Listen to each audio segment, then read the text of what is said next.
Hi everyone! Habang tayo'y nagpupunas sa gate ng aking amo ay pag-uusapan natin kung magkano nga ba ang minimum wage ng Filipino domestic helper dito sa Hong Kong. So ayun, sa mga nagbabalak na pumunta dito sa Hong Kong, okay, as of September 30, 2023, ang minimum wage ng Filipino domestic helper dito sa Hong Kong ay 4,870 Hong Kong dollar.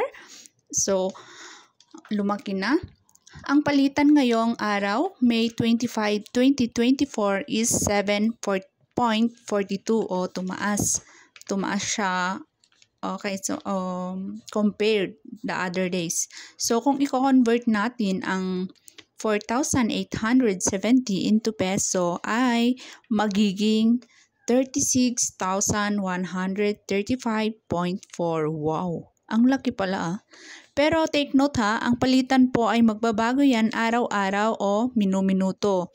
Pero since nandito naman ako ay hindi siya bumaba sa 7, mga 7.12, 7.15, mga ganun ang palitan. So ayun lang guys, sa mga nagbabalak, ganyan po ang minimum wage ng domestic helper dito sa Hong Kong.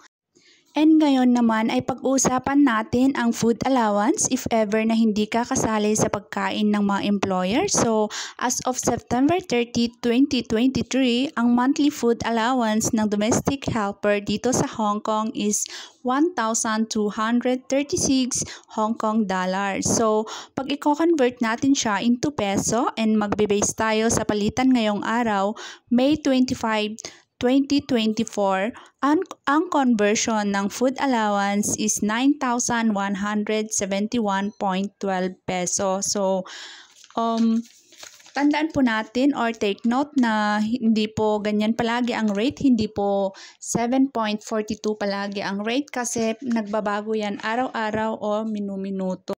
About sa rate naman po ay nag-base ako sa rate ng Pacific Ace. So, hindi po pare-pareho ang rate ng remittance dito sa HK. So, depende pa rin sa'yo kung saan ka magpapa-remittance. So, ayun guys, sa mga nagbabalak dyan na pumunta dito sa Hong Kong, what are you waiting for?